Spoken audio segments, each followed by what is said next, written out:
नमस्कार मेरे प्यारे भाइयों बहनों, आईएएस आरएएस विद आरजे में आपका पुनः स्वागत है। हार्दिक अभिनंदन है मेरे भाइयों बहनों। तो दोस्तों, आज हम फिर से चर्चा करेंगे, एक बार फिर से करेंगे 4 अप्रैल 2023 के नेशनल और इंटरनेशनल जो इश्यू हैं, जो आपके करंट अफेयर के लिए इम्पोर्टेंट हो सकते हैं, उन सबको समाहित करने की प्रयास किया है मैंने। और मैं कोशिश करता हूं कि जो आपके एग्ज़ाम के लिए ज़्यादा ही चीज़ें इंपॉर्टेंट हो, मैं उन्हीं को समाहित करूं जिनके आने की संभावना रहे, जिससे कि हमारा वीडियो और हमारे जो नोट्स हैं वो छोटे रहें। जैसे प्रिसाइज नोट्स होंगे, देखो मैं नोट्स इसीलिए छोटे रखता हूं दोस्तों, क्योंकि मैं इस प्रोसीजर से निकला हूं।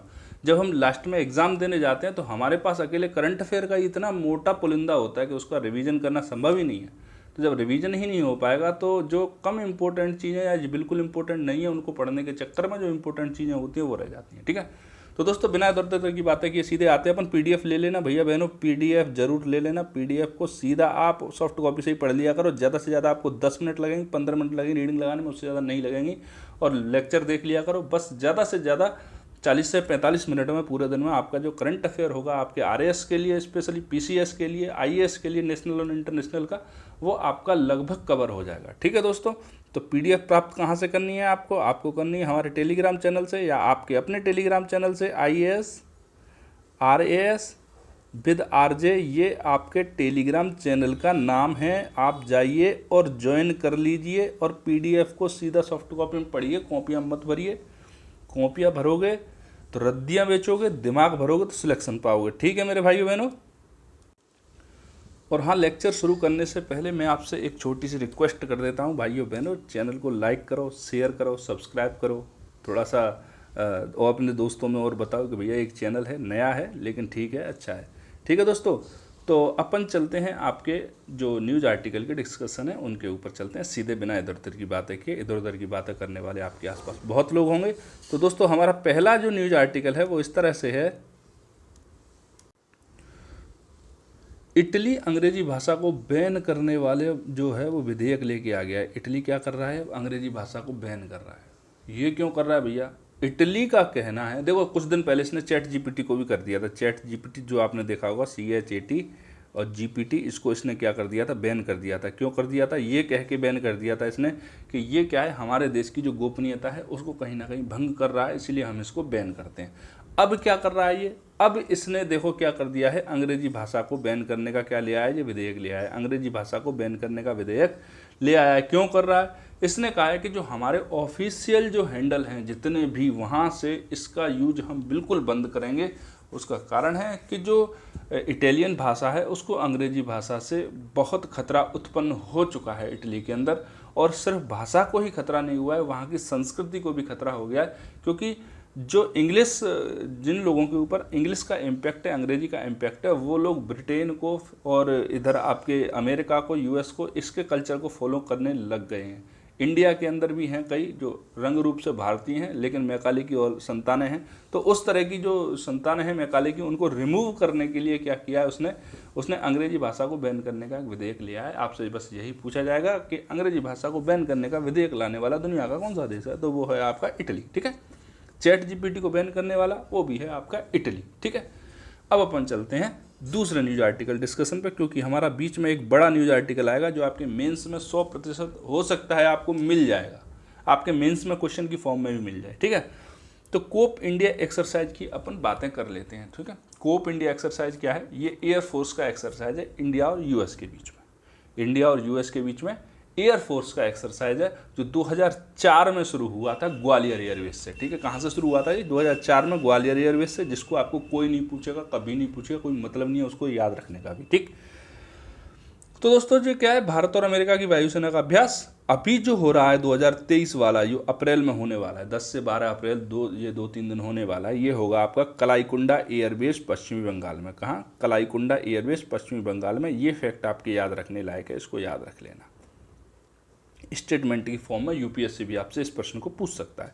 ऑब्जर्वर नेशन के रूप में कौन आया है इसमें? वो आया है आपका जापान। तो दोस्तों, आप एयरफोर्स की अभ्यास पढ़ रहे हो और जापान, अमेरिका और इंडिया का नाम आ चुका है। तो दोस्तों, ऐसा दूसरा कौन सा एयरफोर्स का अभ्यास है जिसमें जापान, अमेरिका और इंडिया तीनों मिलते हैं? ठीक है, और एक और देश है ऑस्ट्रेलिया, वो भी मिलता है। अब मैं आपको बता देता हूँ तो आपको थोड़ा सा मतलब ये जो हिंट है वो आपको मिली होगी कि उसके अंदर ऑस्ट्रेलिया भी शामिल है। क्वाड भी बता देता हूँ भैया, पूरा क्वाड उसमें भाग लेता है, QUAD, QUAD, ये क्वाड लेता है, उसमें पार्टिसिपेट करता है। उसका नाम मुझे कमेंट सेक्शन में ज़रूर बता देना, अगर आप मुझे फॉलो कर रहे हो तो आपको ज़रूर पता होगा। ठीक है मेरे भाइयों बहनों, तो अपना अगला न्यूज आर्टिकल है वो है आपका जो है हमारे प्रधानमंत्री मोदी जी, उन्होंने स्वनिधि योजना शुरू की थी कोरोना काल में, वो है। तो आप बोलोगे सर वो तो कोरोना काल की योजना है, अब क्यों पढ़ा रहे हो भैया? अब उसका जो कार्यकाल है, या बोलें तो उसके जो लागू रहेगी वो 2024 तक लागू रहेगी। ठीक है, ये 31 मार्च को ख़त्म होने वाली थी 2023 में, तो एक साल उसका और एक्सटेंड करके 31 मार्च 2024 कर दिया गया है। तो 31 मार्च को ही क्यों ख़त्म होने वाली थी, इसके बारे में भी मुझे कमेंट सेक्शन में बताएं, जिन मेरे भाइयों बहनों को पता हो। ठीक है, तो दोस्तों इसका पूरा नाम है PM street vendors Atmanirbhar Nidhi योजना। क्या नाम है? PM street vendors Atmanirbhar Nidhi योजना। ठीक है, इसका प्रारंभ कब हुआ था? 2020 के अंदर। वही कोरोना आया, निधि आ गई।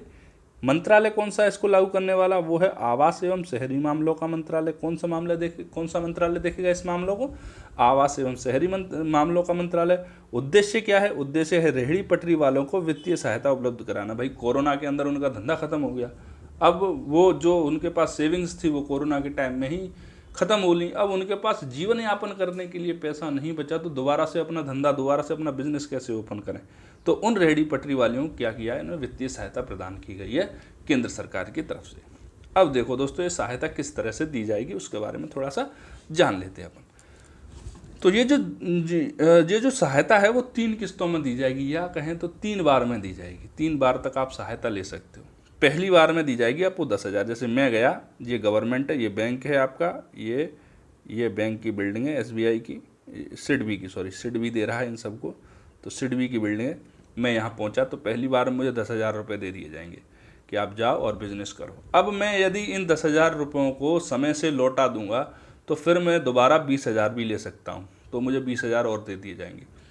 अब मैंने 20,000 भी समय से वापस कर दिए तो फिर मुझे 50,000 दे दिए जाएंगे। ये पूरा का पूरा पैसा बिना किसी गारंटी के मिलेगा। आपसे कोई भी चीज़ गिरवी नहीं रखवाई जाएगी, आपसे कोई भी चीज़ गारंटी के रूप में नहीं ली जाएगी। ठीक है भाइयों बहनों, मतलब बिना किसी गारंटी के 10,000 दे दिए, फिर आपने वो लौटा दिए तो 20,000 मिल जाएंगे, वो भी लौटा दिए तो 50,000 मिल जाएंगे, और नहीं लौटाए तो 10,000 के 10,000 रह जाएंगे। आपको अगले 20,000 बिना किसी गारंटी के नहीं मिलेंगे। ठीक है, आपकी समझ में आ गया होगा। आप चलते हैं थोड़ा सा और आगे।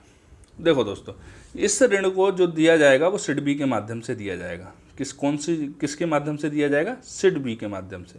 ठीक, अब इस योजना को 2024 तक के लिए बढ़ा दिया गया है, इसीलिए हमने इसकी चर्चा की है। इसको मैं पहले ही बता चुका हूँ आपको। अब अगले न्यूज आर्टिकल की तरफ चलते हैं। ये न्यूज आर्टिकल आपका बहुत इंपॉर्टेंट है, आपको मेंस में मिलेगा इसका क्वेश्चन 100%।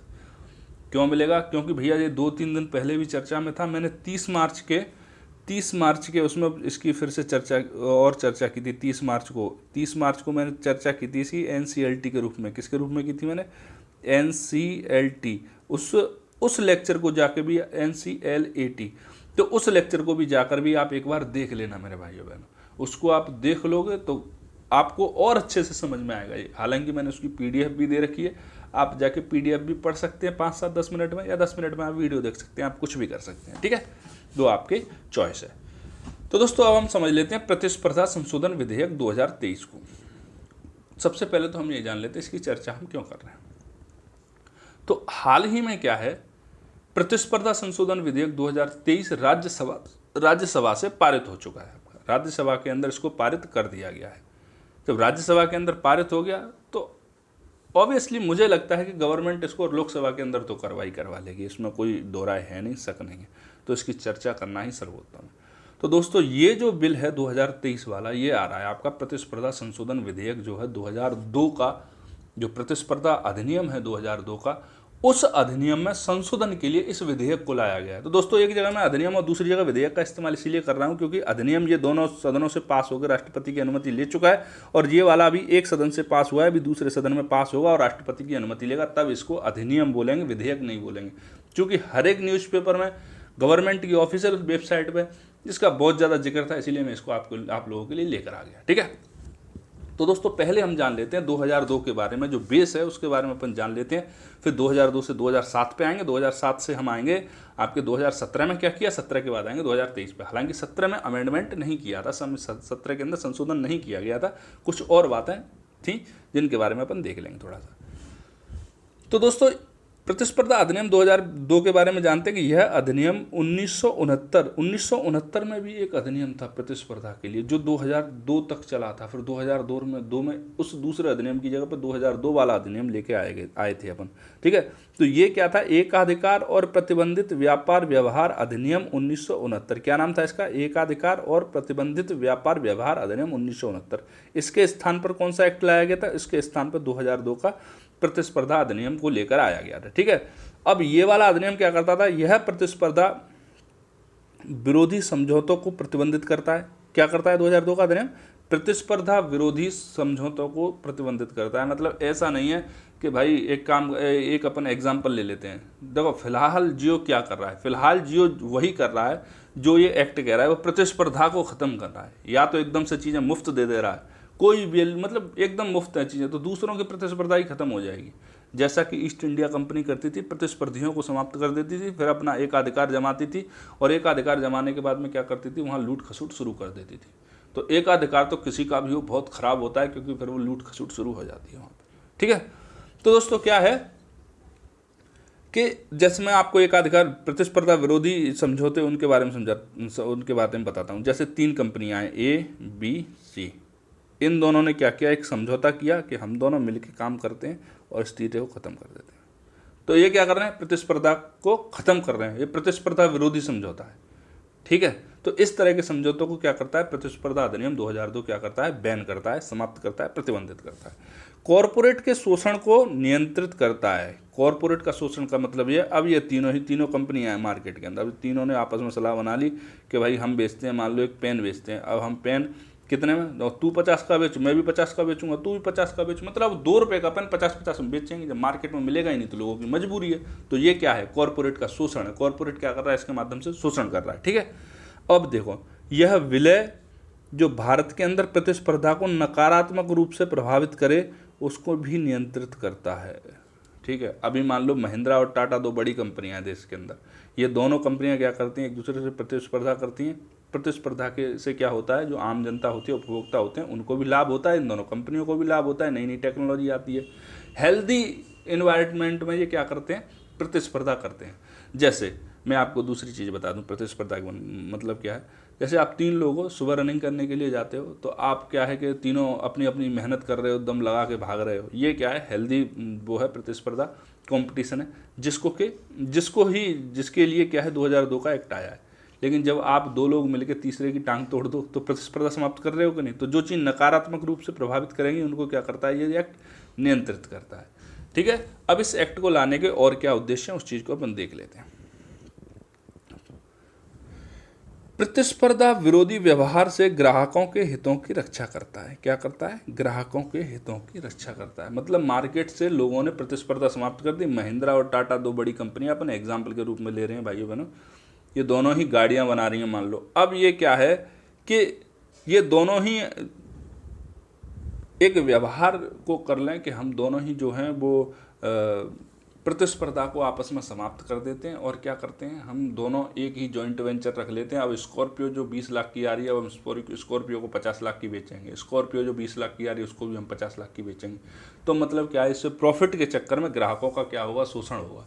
तो ग्राहकों के हितों की रक्षा कौन करता है, जो प्रतिस्पर्धा अधिनियम 2002 करता है। बाजार प्रतिस्पर्धा को प्रोत्साहित करता है और बनाए रखता है। देखो दोस्तों 1990 से या 91 से पहले भारत के अंदर क्या था, वही टूटी फूटी 2-4 कारें थी, वही वैन थी, मतलब कुछ था ही नहीं, कुछ भी नहीं था। प्रतिस्पर्धा के नाम पे जब कुछ नहीं था, जब प्रतिस्पर्धा नहीं थी तो वही फटी पुरानी सी तो टाटा की वो आती थी गाड़ियाँ, जिनमें ना तो दम होती थी और ना उनके अंदर कोई सेफ्टी होती थी। इस तरह की चीज़ें आती थी, ठीक है ना। तो जब बाजार में प्रतिस्पर्धा हुई, जब बाहर की कंपनियां इंडिया के अंदर आई 1991 में, जब LPG आया, तो उसके बाद जब आई तो प्रतिस्पर्धा बढ़ी। जब प्रतिस्पर्धा बढ़ी तो आप देखिए अब हमारी इंडिजीनियस कंपनियां हैं वो एक से एक बेहतरीन गाड़ी बना रही है, एक से एक बेहतरीन कार बना रही है, ठीक है ना। तो ये क्या है, बाजार की प्रतिस्पर्धा है। जब बाजार में प्रतिस्पर्धा होती है तो क्वालिटी बाहर निकल के आती है, ठीक है। उपभोक्ता अधिकारों की रक्षा के साथ साथ बाजार की स्वतंत्रता सुनिश्चित करना। अब ऐसा भी नहीं है दोस्तों कि उपभोक्ता को इतने अधिकार दे दिए जाएं कि बाजार स्वतंत्र ही ना रह पाए, अधिकार इतने हों कि कर्तव्य ही भूल जाएं। तो दोस्तों बाजार की स्वतंत्रता भी ये सुनिश्चित करती है कि बाजार के भी कुछ अधिकार हैं, बाजार अपने उन अधिकारों पर काम कर सकता है। ठीक है मेरे भाइयों बहनों, अब चलते हैं थोड़ा और आगे। अब इस एक्ट के क्या क्या प्रावधान है, आपने उद्देश्य देख लिया, प्रावधान भी देख लीजिए कि 2002 के एक्ट के अंदर क्या क्या प्रावधान किए गए थे। तो कोई व्यक्ति अथवा संस्था जो भारत के प्रतिस्पर्धी माहौल पर नकारात्मक प्रभाव डालती हो, आपूर्ति एवं वितरण गतिविधियों एवं व्यवसाय में भाग नहीं ले सकती है। अब आप बोलोगे सर इसका एग्जाम्पल क्या है, तो इसका एग्जाम्पल है भैया गूगल। ये भारत ही नहीं पूरी दुनिया के जितने भी सर्च इंजन है इसको ख़त्म करके रखा है, ये मोनोपोली स्थापित करना चाह रही है। और इसी के लिए NCLAT के अंदर इस पर केस हुआ है और NCLAT ने इसके ऊपर लगभग 13,000 करोड़ का जुर्माना भी लगाया है।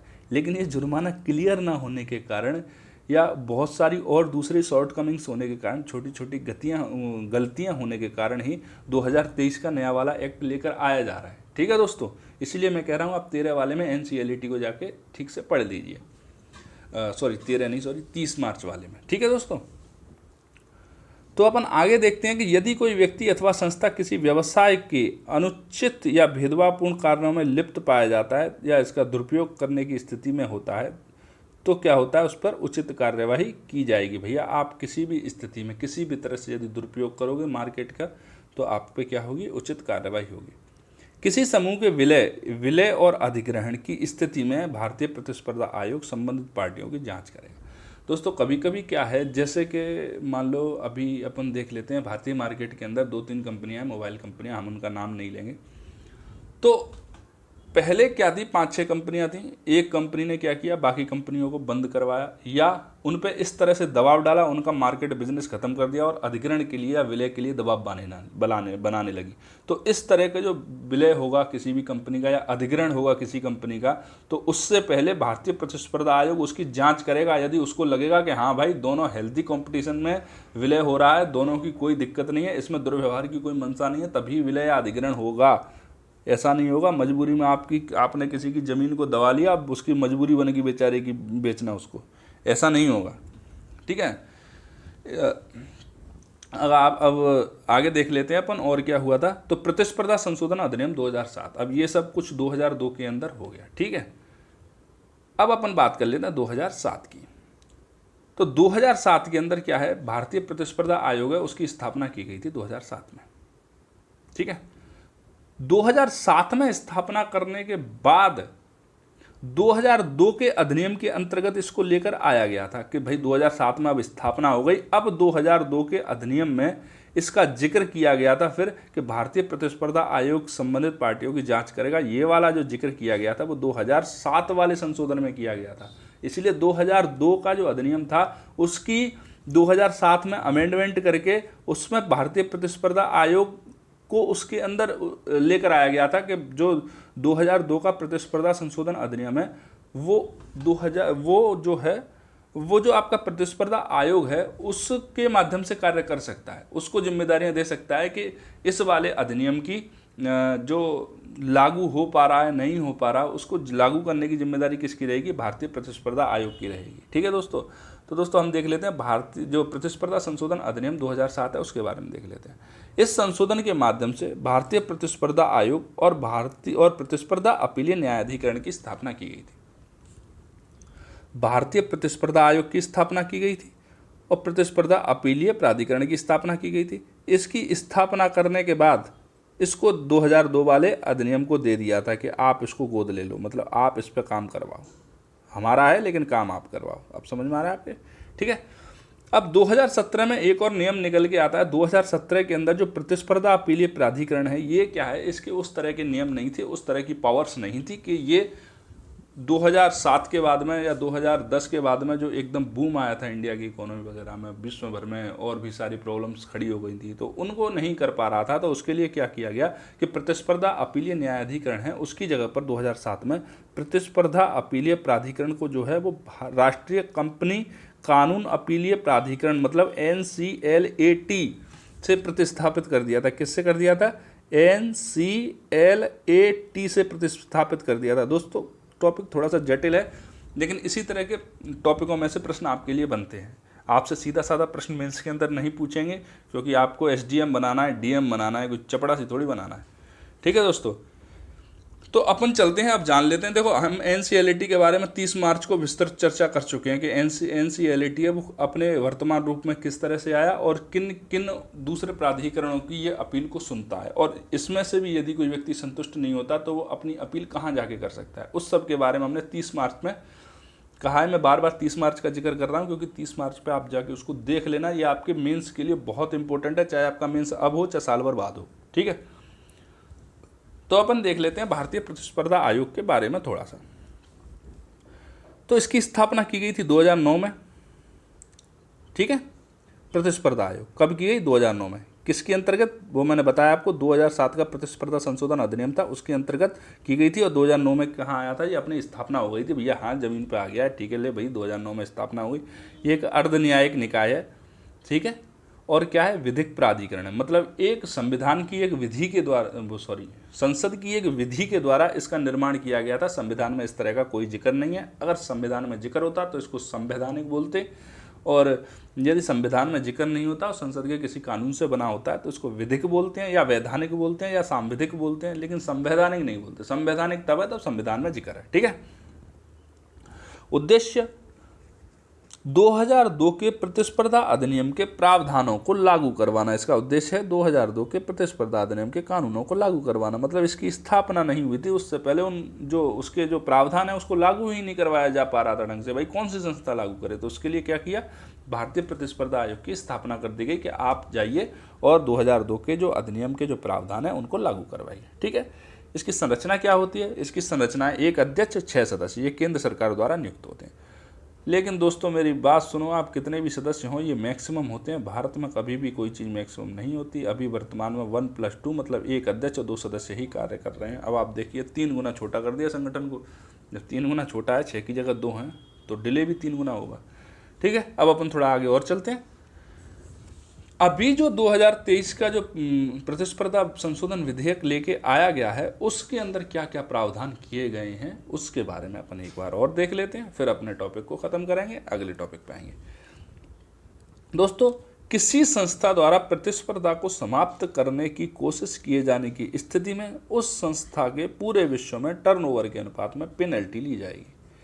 ये गूगल के साथ में प्रॉब्लम आ रही है अभी कि भाई इसके ऊपर जो पेनल्टी लगाई गई है, गूगल कह रहा है हमसे ज़्यादा पेनल्टी ले रहे हैं, जबकि जो आपका प्रतिस्पर्धा आयोग कह रहा है कि हमने आपसे पेनल्टी बहुत कम ली है। तो पेनल्टी को क्लियर करने के लिए भाई पेनल्टी होनी कितनी चाहिए?